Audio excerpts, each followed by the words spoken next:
अभी हम धीरजान पाने की जो चौपाट है उस पे आए हैं और यहाँ पे किसान बैठे हुए हैं। इनसे बातचीत करेंगे कि जो गांव मातन, जी हाँ गांव मातन धीरजान पाना चौपाट पे बैठे हैं और यहाँ पे जो किसान बैठे हुए हैं उनसे बात करेंगे जो मांगे मांग रहे हैं। जो टिकरी बॉर्डर सेक्टर 9 मोड़ पे धरना है बहादुरगढ़ पे, तो उनकी मांगों के बारे में कितनी सही हैं और उनके लिए क्या प्रतिक्रिया है। सबसे पहले भाई आपका नाम बताइएगा। मेरा नाम राकेश कुमार। तो आपको इनमें से कौन सी जो मांगें लगी, इनमें से कौन सी मांग सबसे बढ़िया लगी? हमें तो ये सारी मांगें अच्छी लगी है जो भी है। जैसे अपने एनएसपी है, जो ये केस है हमारे, ये आप वापस लिए जाए और हमारे लिए जो ये सुविधा दी जाए, गेहूँ हम कहीं भी गेर सकते हैं। ये बाकी और काफ़ी चीज़ें हैं ये जो गेहूँ कहीं भी डाल सकते हैं, आपने बात कही। तो अभी अब जैसे पहले था, हम कोसी मंडी में डालते थे ना, हमने वो रजिस्ट्रेशन करवाना पड़ता था ना और कुछ था, अपने खुला कहीं भी डाल सकते थे। इससे बहुत परेशानी आ रही है। जैसे मैसेज आओगा जब वहाँ डालो, ये काफ़ी परेशानियाँ हैं इससे किसानों को। तो इसमें अगर सारी प्रक्रिया सरकार ले, जो है सरकार ही रजिस्ट्रेशन करे आगे, जैसे पटवारी गिरदावर आगे रजिस्ट्रेशन कर लें और उसके बाद जो आपकी, क्योंकि रेट तो वही मिलना है एमएसपी न्यूनतम समर्थन मूल्य, जिसके लिए हम लोग कह रहे हैं मांग रख रहे हैं, तो उस पर अगर आपके जो नज़दीक की मंडी है उस पर उसी रेट पे मिल जाए, कम ना खरीदा जाए, तो उसमें आपको क्या लगता है?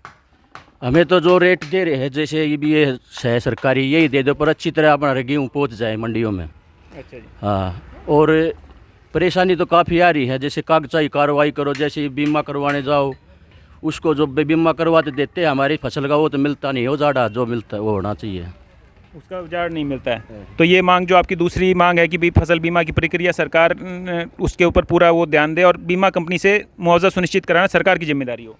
सरकार घोषणा तो कर देती है पर काम तो नहीं कर रही है। जैसे ही भी इन्होंने कहा था कि भाई एनएसपी वो करेंगे, इसका वो सारी मांगे मान ली गई है, वो पूरा काम तो नहीं हुआ। हमारे किसान अब भी दुखी है जी। अच्छा, इधर आप हाँ जी, आप बोलिएगा। हाँ जी, बोलो। आप तो हमारे साथी हैं, धरने पर भी साथ में सम्मिलित रहे हैं, दिलबाग दलाल जी। आप बताइए, आपको इनके बारे में मतलब कैसा रुझान है, क्या बातें आपको ठीक लगी और कोई कमी लगी तो क्या कमी लगी? भाई इस ज्ञापन में जो हमने मांग दे रखी हैं वो सारी मतलब एक्चुअल में ठीक है। और जिस तरह एमएसपी की गारंटी कानून की बात थी, और भाई भूमि अधिग्रहण बिल है, जो हम वहाँ धरने पर बैठे रहे, लेकिन ये जो है ना उसी में ये यहाँ इसको पास कर गए। तो इसलिए एक भरपाई योजना इन्हें लागू की सरकार ने, वो भी इनकी फैल होगी, उसका भी पूरा नहीं। नुकसान जो फसल का मुआवजा था वो भी नहीं दे रहे। मतलब इसका सरकार का धरातल पर कोई नहीं है। कहने की इनकी करनी और कथनी में बहुत अंतर है। तो अभी ये जो कह रहे हैं कि भाई केस भी वापसी हो रहे हैं, ऐसी कुछ बातें हैं इस बारे में, या जो किसान हितैषी सरकार है सारी मांगे मान रही है, इस बारे में आप क्या कहेंगे? ये केसों के बारे में जो हो, हमारे बिल्कुल जो हमारे बच्चे थे, जो कोई बिल्कुल मतलब कोई कसूर नहीं था उनका, ना कोई उड़ दंगबाजी कर रहे थे, ना कोई तोड़ फोड़ कर रहे थे। पीवीसी मार्केट से उठा लिए गए नांगलोई से, और उनको ऊपर केस बना दिए, अनाप शनाप केस फर्जी लगा के, और उनको जो है ना प्रताड़ना दी गई। और अब जो है ना जमानत पे बाहर है, लेकिन केस अब भी वापस नहीं गए। सरकार डंडोरा पीटती है, हमने सभी केस वापस ले लिए। ये मतलब एकदम तो झूठी बात है, झूठी सरकार है या झूठी घोषणा करती है। नहीं, केस तो अभी लंबित हैं और इनमें जो उठाए थे एक्चुअली, जो हमने पहले भी मिले हैं हम लोगों से, तो वो यही आया कि पहले तो आ गए थे, उनको पकड़ा था, लेकिन उसके बाद में जो भी, क्योंकि जो जगह थी जहाँ पे वारदात हुई थी नांगलोई में, जो थोड़ा सा कहीं के वहाँ के स्थानीय लोगों ने कुछ किया था, तो वहाँ से कोई नहीं पकड़ा गया, तो खाना पूर्ति के लिए लोगों को भरा गया। ये बिल्कुल खाना पूर्ति के लिए लोगों को जो है ना पकड़ा गया, नाजायज़ तौर पर फर्जी केस बनाए गए। इस तरह मतलब एक किसान मजदूर विरोधी सरकार है ये।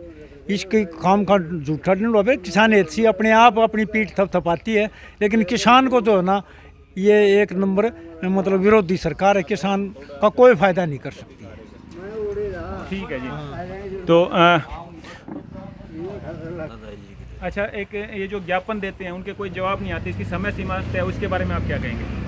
ये जो ज्ञापन देते हैं, हम जिस तरह अब भी हमारा रमेश दलाल का हमारा चल रहा हुआ है भूमि अधिग्रहण के ऊपर, मुआवजे के ऊपर जो आंदोलन चल रहा है, और भी जिस तरह ये अपना खेल मंत्री था, इसके खिलाफ जो प्रदर्शन कर रहे थे कल, जनवादी महिला किसान सभा, विभिन्न संगठन उसमें शामिल थे। लेकिन ज्ञापन दिया है, उस ज्ञापन का कोई रिस्पॉन्स नहीं मिलता। कभी भी हम ज्ञापन दे के चले जाते हैं लेकिन उसका कोई रिस्पॉन्स नहीं मिलता, उसका कोई उत्तर नहीं दिया जाता। इसलिए इसकी जो है ना समय सीमा निश्चित हो और उस अधिकारी को जिसको हम ज्ञापन देते हैं उसकी जिम्मेवारी तय हो कि इतने दिन में इसका जो है ना वो इसका जवाब दिया जाए। ज्ञापन का जो भी शिकायत करता है उसको, जो ज्ञापन देता है उसको उसका जवाब मतलब समय सीमा निर्धारित करके उसको दिया जाए।